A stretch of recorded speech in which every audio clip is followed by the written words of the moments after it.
Morning, friends. Here at West Lawn United Methodist Church, we are Bible-based, Christ-centered, committed to radical hospitality, striving for extravagant generosity, mission-minded, and our last "we are" statement, our last value for who we are is community-focused. Now, to me, this is a no-brainer.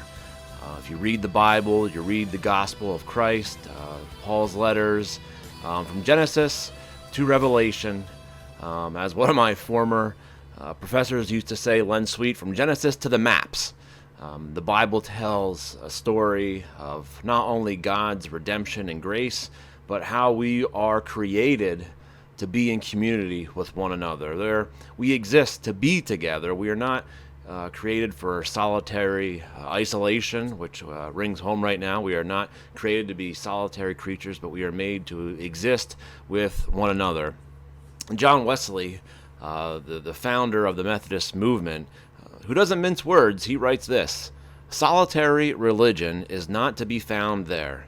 Holy solitaries is a phrase no more consistent with the gospel than holy adulterers. The gospel of Christ knows of no religion but social, no holiness but social holiness. Faith working by love is the length and breadth and depth and height of Christian perfection." Love God, love others. That's what Jesus tells us, and that is the gospel in action. So when we say we are community focused, it's a bit ambiguous. It's probably at least twofold. We think just reaching others and engaging in acts of mercy, of charity, of justice, of helping folks to meet their physical needs, their financial needs. But it's more than that. It's meeting folks exactly where they are and meeting them spiritually and guiding them. And I thank God that there was a time that I wasn't involved in the church. I didn't grow up in the church, but someone met me exactly where I was, and I wasn't in need of physical or financial assistance from the church, but in need of spiritual guidance and spiritual healing. And someone met me exactly where I was and guided me onto the path of Christ and discipled me, showed me how to be a follower of Christ and what it means to continue, even to this very day, to this moment, to continue to grow in Christ.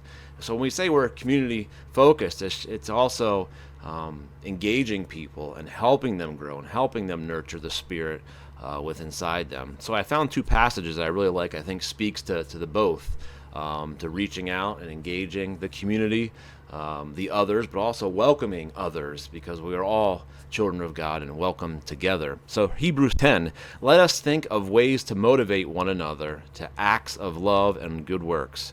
And let us not neglect meeting together, as some people do, but encourage one another, especially now that the day of his return is drawing near. And then Acts 2, they worshiped together at the temple each day, met in homes for the Lord's Supper, and shared their meals with great joy and generosity, all the while praising God and enjoying the goodwill of all people.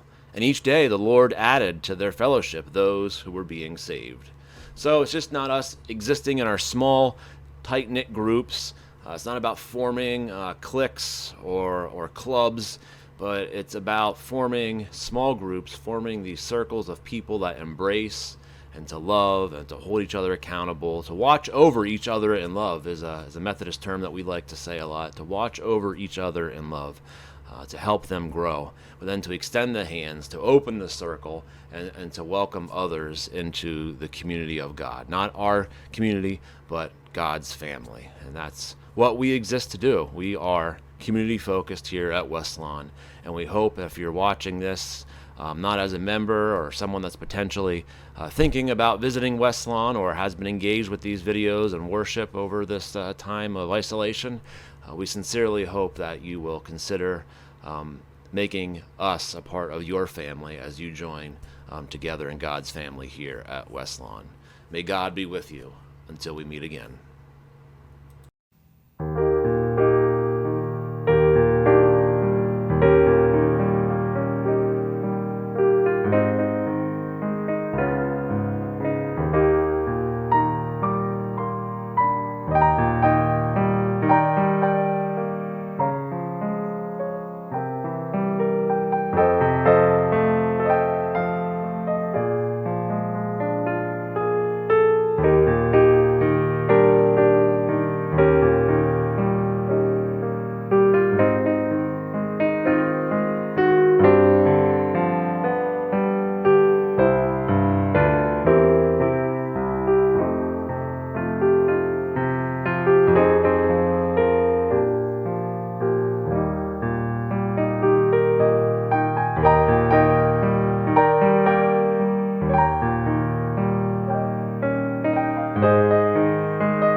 So the Reverend Billy Graham tells of a time when he visited a small town for a revival meeting, and he had written a letter and wanted to mail it, but he couldn't find the post office. So as he was wandering around the town, he came across a young boy and said, "Hey, where can I mail this? Where's the post office?" The boy gave him directions and told him how to get there. The Reverend Billy Graham thanked him for the directions, said, "Hey, you know what? If you come by tonight at the revival, at the tent meeting, I'll give you directions on how to get to heaven." The boy thought to himself, "No, thanks, I don't think I'll be there. You don't even know how to get to the post office, let alone heaven."